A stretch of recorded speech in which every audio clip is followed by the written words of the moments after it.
Hello everyone, welcome back to our channel. Today we are going to start our part 2 of our chapter of class 8 microorganisms and fans and foil.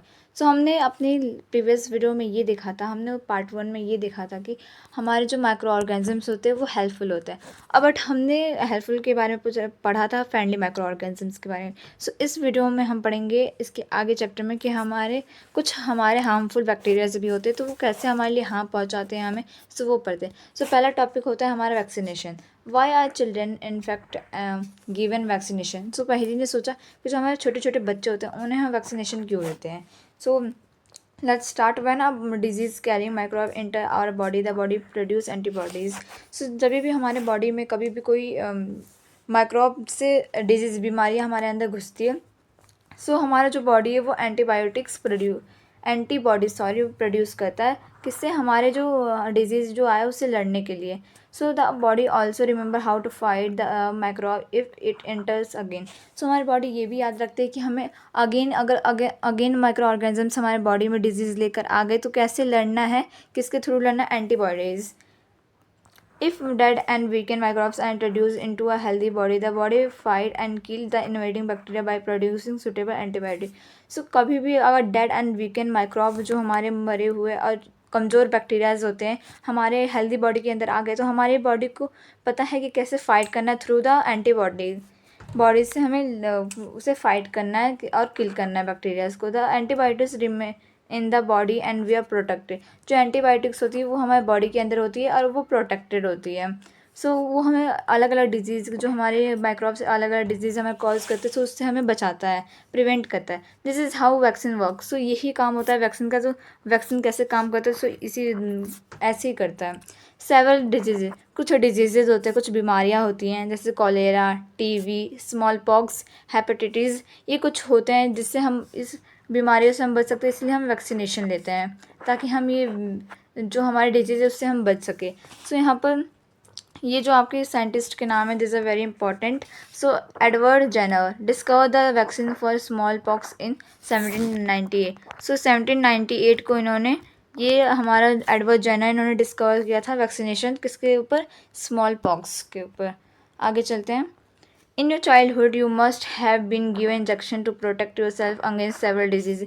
अपने बचपन में बहुत बार देखा होगा कि अभी भी छोटे छोटे बच्चों को इंजेक्शन दिए जाते हैं, हमारे बचाने वैक्सीनेशन दिए जाते हैं, छोटे छोटे बच्चों को इंजेक्शन दिए जाते हैं ताकि हम जो डिजीज़ बीमारियाँ अलग अलग होती है उससे हम बच सकें।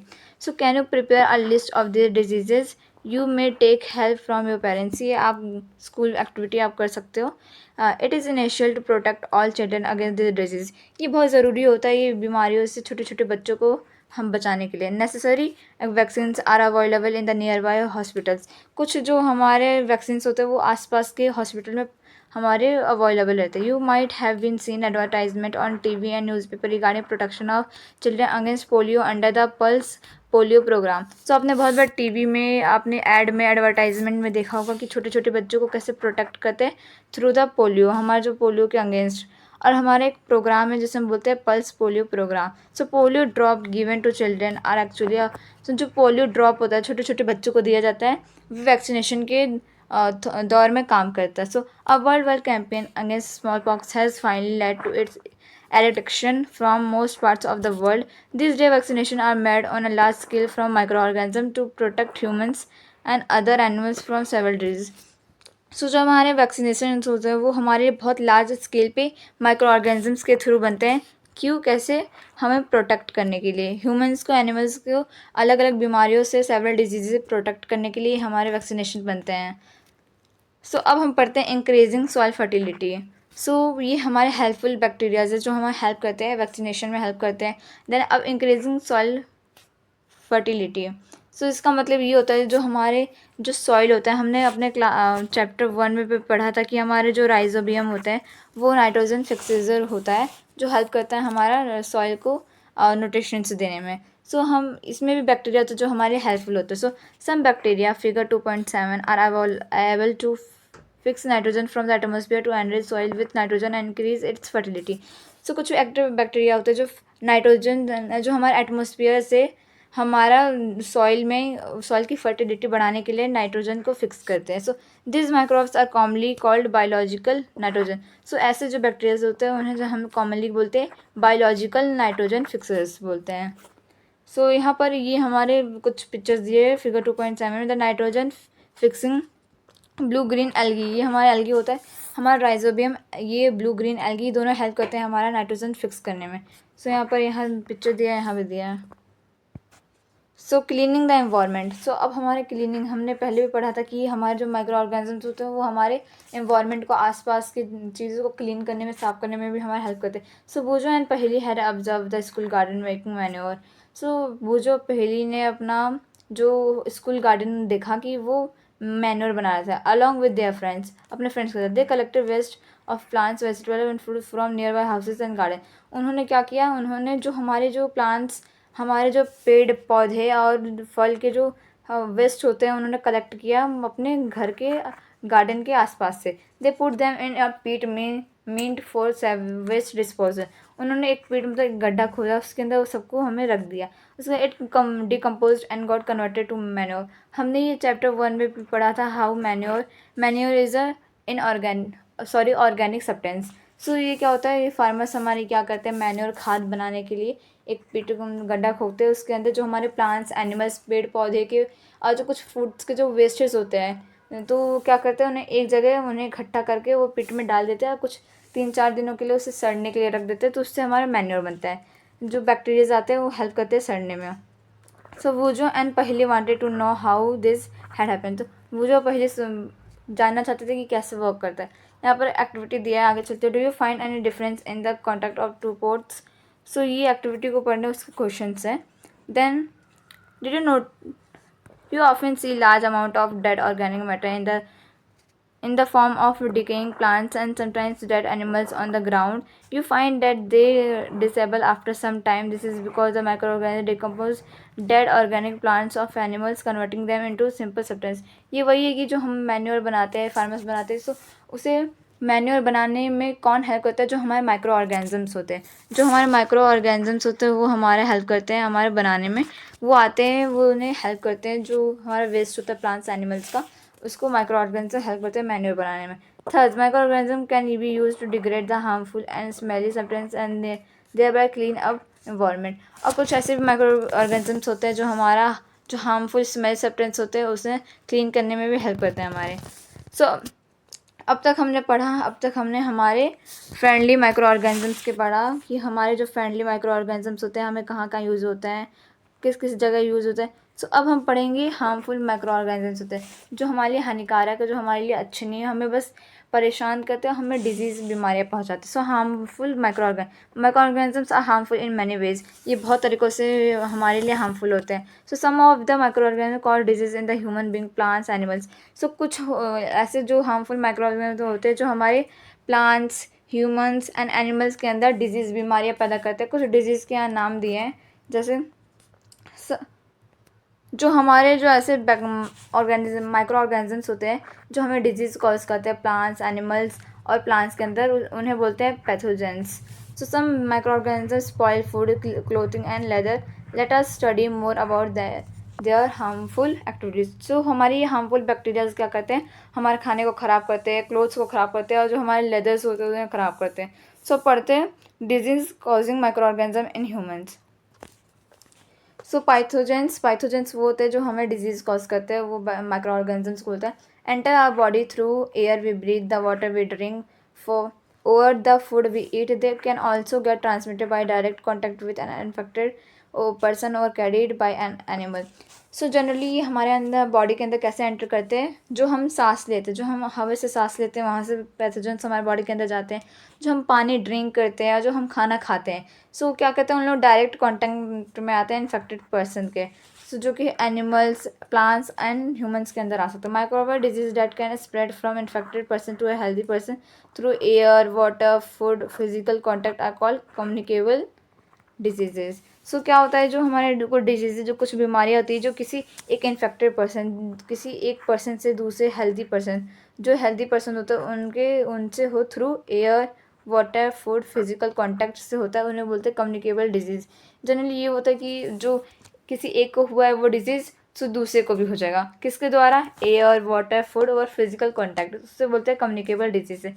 कुछ एग्जांपल दिए जैसे हमारा कॉलेरा हो गया और कॉमन कोल्ड हो गया, चिकन पॉक्स हो गया, ट्यूबरक्लोसिस हो गया हमारा। When a person suffering from common cold sneezes the fine droplets of moisture carrying thousands of virus are spread in जो हमारे जो वो पर्सन होते हैं जिन्हें कॉमन कोल्ड होता है, तो जब वो छींकते स्नीजेस करते तो fine droplets of moisture carrying thousand of viruses in are spread in the air. तो जब वो छींकते हैं तो जो उनके जो थाउजेंड्स ऑफ वायरस निकलते हैं, कुछ फाइन ड्रॉपलेट्स निकलते हैं, सो जाके एयर में हवा में जाके वो फैल जाते हैं। So the virus may enter the body of healthy person while breathing and cause infection. So किसी इन्फेक्टेड पर्सन से किसी एक हेल्दी पर्सन को भी हो सकता है, वो किसके? एयर के थ्रू। सो यहाँ पर बुजुर्ग ने सोचा then how do you prevent the spread of communicable disease. So हमें इससे कैसे बचना होगा? सो पहले ने बोला we should keep a handkerchief on the nose and mouth while sneezing. तो हमें जब हमें कॉमन कोल्ड होता है तो जब हमें स्नीज करना रहता है तो हमें जो है अपने साथ रुमाल रखना चाहिए, हैंकी रखना चाहिए अपने माउथ और नोज़ को कवर करने के लिए। It is better to keep a distance from infected person. ये ज़्यादा ज़रूरी होता है जो जिन्हें ये ऑलरेडी बीमारियां हैं उनसे थोड़ा डिस्टेंस बना के दूर रहना चाहिए। So these are some of insects and animals which act as carriers of disease causing microbes। तो कुछ होते हैं जैसे हमारे कैरियर्स होते हैं, मतलब जो हम वो डिजीज़ अपने थ्रू हमारे बॉडी के अंदर हमारे डालते हैं। सो कुछ जैसे होते हैं इन्हें बोलते हैं carriers. Housefly is one of the such carrier. Housefly एक वैसा कैरियर है जो कि अपने थ्रू हमारे बॉडी के अंदर आके डिजीज़ हमारे कॉज करते हैं। So the fly sit on the garbage and animal extra. So क्या करते हैं pathogens to stick their body when this flies uncovered food they may transfer to pathogens. सो क्या होता है जो हमारे हाउस फ्लाई जो हमारी मक्खियाँ होती हैं वो एक कैरियर होता है। सो क्या करते हैं वो जो गार्बेज होता है एनिमल एक्सक्रीटा, जो हमारा कूड़े होते हैं एनिमल का जो वेस्ट होता है उसके ऊपर जाके वो बैठती हैं। देन वो क्या होता है जो पैथोजेंस होते हैं जो बैक्टीरियाज होते हैं होंगे वो एनिमल एक्सक्रीटा और गार्बेज तो हाउस फ्लाई पे स्टिक हो जाते हैं। सो जब वो उड़ते उड़ते जब वो आते हैं तो क्या करते हैं वो हमारे जो खाने होते हैं अनकवर जो हम ढक के अपने खाने रखते नहीं हैं, सो उस फूड पे जाके वो ट्रांसफ़र हो जाते हैं पैथोजेंस। मधुमक्खियाँ उसके ऊपर बैठती होंगी। अगर आपने कोई भी खाना ऐसे छोड़ के रख दिया बिना आपने ढके उसे रख दिया, सो हाउस फ्लाई क्या आएंगे यहाँ पर बैठ जाएंगे खाने पे। सो जो उनके ऊपर पैथोजेंस लगे होंगे वो ये खाने के अंदर ट्रांसमिट हो जाएंगे। सो इससे हमें क्या हो जाएगा, हमें डिजीज़ कॉज हो जाएगा। So whoever eat the contaminated food is likely to be, जो उस खाने को खाएगा वो ऑफकोर्स वो सिक हो जाएगा, बीमार हो जाएगा। So it is advisable to keep always food covered. So ये हमेशा हमें याद रखना चाहिए, हमें अपना खाना हमेशा ढक के रखना चाहिए। Avoid consuming uncovered items of food. हमें अवॉइड करना चाहिए, हमें ज़्यादातर जो अनकवर्ड मतलब जो बिना ढके हमारे फूड रखे रहते हैं उससे हमें दूर रहना चाहिए। So another example of carrier is the female Anopheles. हमने पहला तो पढ़ लिया हाउस फ्लाई, दूसरा हम पढ़ते हैं एनोफ्लीज मॉस्किटो। ये हमें ये यार 2.8 ये फिगर में एनोफ्लीज मॉस्किटो का दिया है, which carries a parasite of malaria Plasmodium. ये क्या करती है, वो क्या करता था पैथोजेंस हमारा कैरी करता था, और ये क्या फीमेल है। सो फीमेल एनोफ्लीज मॉस्किटो ये हमारा मलेरिया हमारा कैरी करता है। सो फीमेल एडीज़ हमारा एनोफ्लीज के बारे में पढ़ लिया। अब हम पढ़ते हैं female Aedes mosquito act as a dengue virus. ये हमारा डेंगू वायरस हमें बॉडी में कॉज करता है, और एनोफ्लीज मॉस्किटो हमारा क्या कॉज करता है, मलेरिया कॉज करता है। This can be asked in your exam. So why does the teacher keep telling us not to let water collect anywhere in the neighbourhood. So उसने सोचा कि हमारी टीचर ऐसा क्यों बोलती है कि कहीं भी जो पानी इकट्ठा होता है उससे हमें दूर रहना चाहिए, उससे हमें दूरी रहने का डिस्टेंस बना के रखना चाहिए। So all mosquito breed in water. सारे मॉस्किटो वाटर में रहते हैं। Hence one should not let water collect anywhere in coolers, tyres, flower pot etcetera. So हमें ज़्यादातर क्योंकि मॉस्किटोज़ रहते हैं, मॉस्किटोज़ ऑफकोर्स पैथोजेंस कलेक्ट करते होंगे। सो जो हमारे फ्लावर पॉट होते हैं, कूलर्स होते हैं, टायर्स होते हैं, फ्लावर पॉट होता है, तो वहाँ पर हमें पानी इकट्ठे नहीं करने देना है, मतलब चेंज करते रहना है उनका पानी। By keeping the surrounding clean and dry we can prevent mosquito from breeding. So हमारे जो इन्वायरमेंट में अगर हम ड्राई रखेंगे, अगर हम ज़्यादा पानी उसमें इकट्ठा ना होने देंगे, प्रिवेंट करें, तो उससे क्या, तो मस्किटो से प्रिवेंट करता है। तो यहाँ बोला है try to make the list, हमें लिस्ट वो सब बनाना है। और यहाँ पर आपको कुछ लिस्ट दिया है जो हमारे ह्यूमन डिजीज़ होते हैं और कैसे वो माइक्रोऑर्गेनिज्म किस फॉर्म में वो हमें कॉज करते हैं बीमारियाँ, और कौन कैसे वो करते हैं, किसके थ्रू करते हैं, और हम कैसे इससे बच सकते हैं। सो पहला टीबी है, ट्यूबरक्लोसिस। सो वो एक बैक्टीरिया होता है जो कि एयर के थ्रू होता है। और फिर हमारा मेसलेसिस है, वो वायरस होता है जो एयर के थ्रू होता है। देन हमारा चिकन पॉक्स है, वो वायरस होता है एयर कॉन्टैक्ट की वजह से होता है।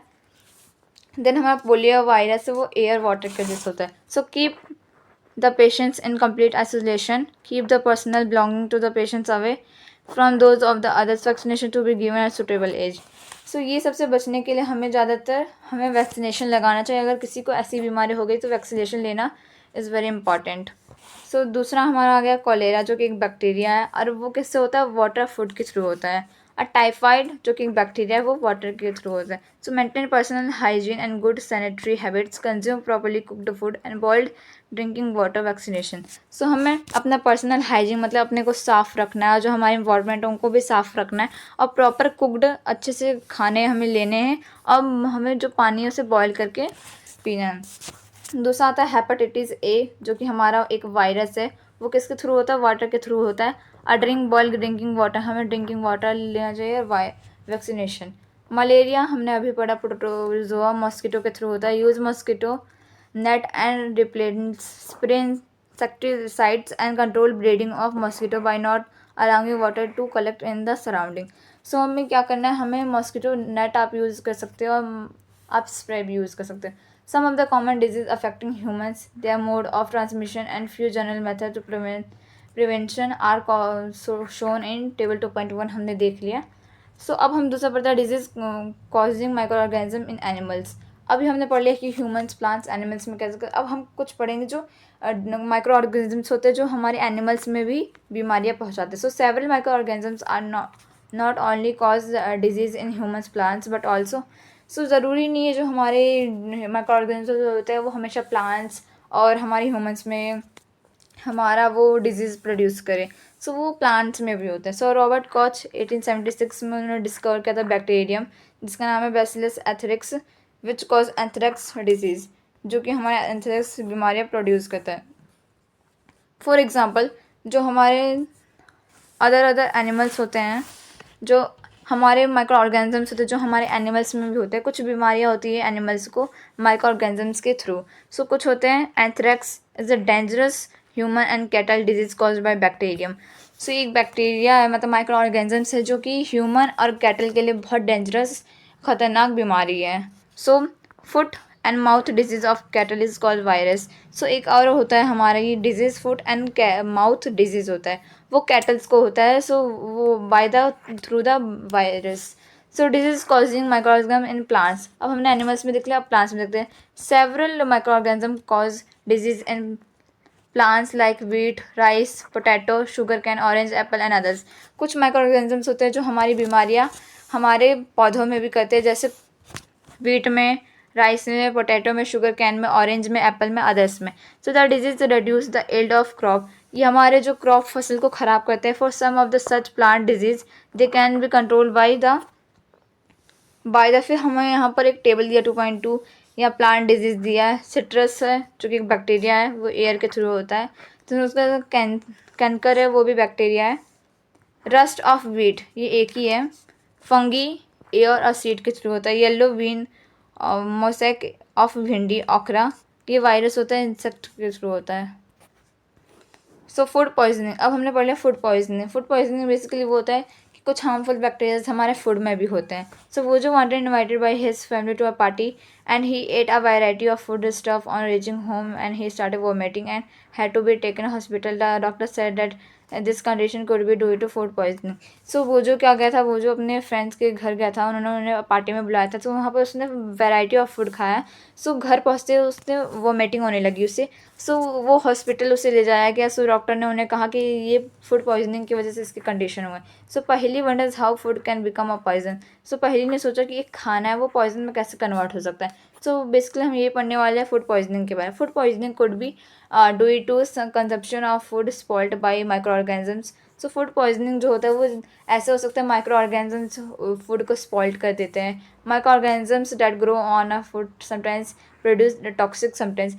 कभी कभी जो हमारे फूड के अंदर जो माइक्रो ऑर्गेनिजम्स बैठते हैं, कभी कभी टॉक्सिक जहरीली सब्सटेंस प्रोड्यूस करते हैं। This make the food poisonous causing serious illness and even death. ये जो हमारे फूड पॉइजनिंग होते हैं, इससे माइक्रो ऑर्गेनिजम्स की वजह से हमारे पॉइजनस भी हो सकते हैं, जो कि हमारे इलनेस, हमें तबियत खराब से कर सकता है, इवन डेथ भी हो सकती है। So it is very important that we preserve food और prevent it from spoiled. So ये सबसे अच्छा है कि हम अपने फूड को कवर्ड रखें और साथ में प्रिजर्व करके रखें, और साथ में हमें इसे ख़राब होने से बचाना है। So food preservation in chapter 1 we learn about the method use to preserve and store grains. So chapter 1 में हमने पढ़ा था कि हमारे जो क्रॉप्स होते हैं उन्हें प्रिजर्व करके स्टोरेज में रखते हैं, सिलोज में रखते हैं, अलग अलग जगह रखते हैं जो सो हम अब देखते हैं कि हम फूड को भी कैसे प्रिजर्व कर सकते हैं। You know that bread left unused under moisture condition is attacking by fungus. So हमने पढ़ा था कि जो हमारे जो ब्रेड होते हैं उसको अगर एक दो दिन के लिए हम ऐसे छोड़ देंगे तो उसके ऊपर जो फंगस है जो उसके ऊपर अटैक हो जाता है। So microorganism spoil our food. So microorganism क्या करते हैं, हमारे खाने को बर्बाद कर देते हैं। Spoiled food emits bad smell and has a bad taste and change colour. So जब हमें माइक्रो ऑर्गेनिज्म फूड के ऊपर अटैक कर देते हैं तो क्या करता है, ये जो हमारा बैड स्मेल करने लगता है, इसकी स्मेल जो बहुत बुरी आने लगती है, और इसका टेस्ट भी बहुत बुरा आता है, इसका स्वाद भी बहुत गंदा लगता है, और कलर भी चेंज होता है, खाने का कलर भी चेंज हो जाता है जब माइक्रो ऑर्गेनिज्म पे अटैक कर देते हैं। This spoiling of food is a chemical reaction. क्या केमिकल रिएक्शन है? Paheli bought some mangoes but she couldn't eat them for a few days. Later she found that they were spoiled and rotten. सो उसने पहली ने कुछ mangoes लाए थे, आम लाए थे, सो वो पूरा नहीं खा पाई थी, तो उसने कुछ दिनों के लिए उसे रख दिया। उसने कुछ दिनों के बाद देखा कि उसका जो मैंगोज वो ख़राब हो गया, स्पॉइल्ड हो गया by the microgram. But she knows that the mangoes pickle her grandmother make does not spoil for a longer time. She is confused. So जो उसने सोचा कि जो उसने लाया था मैंगोज वो एक दो दिन में ख़राब हो गया, बट उसकी मम्मी ने जो पिकल बनाए थे आम के जो मैंगोज़ के जो अचार होते हैं जिसे हम पिकल बोलते हैं, सो वो तो अभी तक इतना दिनों तक ये अभी तक ख़राब नहीं हुआ। सो कन्फ्यूज़ हो गई थी। So let us study common methods to preserve food in our homes. We have to save it for attack of micro organism. So अब ये कुछ हम मेथड्स पढ़ते हैं कि कैसे हम अपने खाने को प्रिजर्व कर सकते हैं माइक्रो ऑर्गेनिज्म से। सो केमिकल मेथड क्या होता है? तो salt and edible oils are the common chemical generally use to check the growth of microorganism, therefore they are called. So हमारे जो सॉइल होता है, जो हमारे नमक होता है, और जो हमारे तेल जो नॉर्मली हम अपने यूज़ करते हैं घर में, सो वो क्या करते हैं, वो कुछ केमिकल्स को यूज़ करते हैं growth of micro organism check करने के लिए। सो इसी को बोलते हैं preservations. So we add salt or add acid to pickle to prevent the attack of microorganisms. Sodium benzoate and sodium metabisulfate are common preservative. These are also used in jams and to check their spoilage. So ये generally क्या होता है, ये कुछ हमारे जैसे pickle में use होते हैं, और साथ में एसिड और सॉल्ट हमारे यूज़ होते हैं पिकल्स में, कुछ चीज़ों में यूज़ होता है वो चेक करने के लिए कि हमारा जो वो फूड है स्पॉइल हुआ है कि नहीं। सो अब अलग अलग मेथड पढ़ते हैं किसके थ्रू हम अपना खाना प्रिजर्व कर सकते हैं। सो पहला है प्रिजर्वेशन बाय कॉमन सॉल्ट, मतलब जो नमक के द्वारा। So common salt has been used to preserve meat, fish, or for ages. Meat and fish are covered with dry salt to check the growth of bacteria. Salting is also used to preserve amla, raw mangoes, and tomato, etc. सो जो हमारा जो salt होता है वो ज़्यादातर हम जो meet होता है, फिश होता है, मछली होता है, सो उसके ऊपर हम कॉमन सॉल्ट हम लगा देते हैं ताकि जो ज़्यादा देर के लिए वो हमारा रहे, नहीं तो वैसे स्पॉइल हो जाएगा। So meat and fish cover होता है ड्राई सॉल्ट से ताकि हम चेक कर सकते हैं उनका ग्रोथ। सो जनरली अलग अलग मेथड्स होते हैं। पहला मेथड हमारा ये कॉमन सॉल्ट वाला है। सो इसमें हम क्या करते हैं, मीट या फिश के ऊपर हम कॉमन सॉल्ट लगा देते हैं ताकि जो हमारा मीट और फिश है ज़्यादा देर तक हमारा चले। और ज़्यादातर हम सॉल्ट हम आंवला पे भी करते हैं, कच्चे जो मैंगोज़ आम होते हैं और जो हमारा टैमरिंड होता है उसके भी करते हैं। सो अब पहला हमने पढ़ लिया, अब हम दूसरा पढ़ते हैं। दूसरा हमारा प्रिजर्वेशन बाय शुगर। अब चीनी के द्वारा कैसे होता है? Jams, jellies and are preserved by sugar. Sugar reduces the moisture contact which inhibits the growth of bacteria which spoil food। सो ये शुगर क्या करता है? शुगर हमारे जैम्स में, जेलीज में यूज़ होता है। शुगर, चीनी, ये क्या करता है? हमारा जो मॉइस्चर होता है वो हमारा रेड्यूस कर देता है मॉइस्चर। सो इसके क्या होता है? बैक्टीरिया के चांसेस कम होते हैं हमारे फूड को स्पॉइल करने के लिए। सो तीसरा हम देखते हैं, तीसरा हमारा है preservation by oil and vinegar. So इसके थ्रू होता है। So use of oil and vinegar prevent the spoilage of pickle because bacteria cannot live in such a environment. So अब हम यूज़ करते हैं ऑयल और विनेगर, तेल और सिरका। सो ये ज़्यादातर हम पिकल्स में यूज़ करते हैं, वेजिटेबल्स, फ्रूट्स में, फ़िश में, मीट्स में। इससे भी हमारा जो खाना है प्रिजर्व रहता है लंबे टाइम तक। अब हमारा हीट एंड हॉट ट्रीटमेंट से हमारा भी फूड प्रिजर्व होता है। You must have observe your mother boiling milk before it is store or use boiling kills many mother. So आपने बहुत बार देखा होगा अपनी मम्मी को कि मम्मी अपना जो हमारा जो बॉयल दूध होता है, जो हम दूध लाते हैं, सो उसे उसे प्रिजर्व करने से पहले, स्टोर करने से पहले हमारी मम्मियाँ दूध को बॉयल करती हैं। सो क्यों? So boiling is a way of method to kill many microorganisms. तो क्या करता है? हमारे माइक्रो ऑर्गेनिजम्स को किल कर देता है थ्रू द बॉइलिंग। तो similarly we keep our food in the refrigerator, low temperature inhibits the growth of micro. So similarly वो हमारा हीट वाला प्रोसेस था टेम्परेचर में। अब वो हम अपने जो कुछ फूड्स होता है वो हम फ्रिज में भी रखते हैं, रेफ्रिजरेटर में रखते हैं, ताकि लो टेम्परेचर की वजह से ग्रोथ ऑफ माइक्रोब्स के चांसेस बहुत कम रहता है। सो pasteurized milk can be consumed without boiling as it is free from harmful microbes. The milk is heated to about 70 degree Celsius for 15 to 30 seconds and then suddenly chilled and stored. So generally क्या होता है, जो हमारे milk होते हैं उससे हम बिना बॉईल करे ऐसे स्टोर नहीं कर सकते क्योंकि उस पर हमारा स्पॉइल हो सकता है। सो उससे क्या करते हैं? पहले हम 70 डिग्री सेल्सियस पे उसे 15 या 30 सेकंड के लिए हम उसे बॉईल करते हैं। बॉईल करने के बाद कुछ देर के बाद हम उसे चिल मतलब ठंडा कर लेते हैं, फिर स्टोर कर देते हैं। So by doing this it prevent the growth of microbes. So इससे क्या होता है? बॉईल करने से क्या होता है? जो हमारे जो दूध के अंदर जितने माइक्रोब्स होंगे वो ख़त्म हो जाएंगे, वो अब हमारे स्पॉइल नहीं करेंगे। This process were discovered by Louis Pasteur, that is called pasteurization. So ये प्रोसेस होता है कि जब हम दूध को 70 डिग्री पे 15 टू 30 सेकंड के लिए बॉईल करते हैं और फिर चिल करके हम स्टोर कर देते हैं ताकि माइक्रोब्स ना अटैक कर सके। तो इस प्रोसेस को हम बोलते हैं पैस्चराइजेशन, जो कि हमारे एक साइंटिस्ट लुइस पैस्चर की वजह से डिस्कवर हुआ था।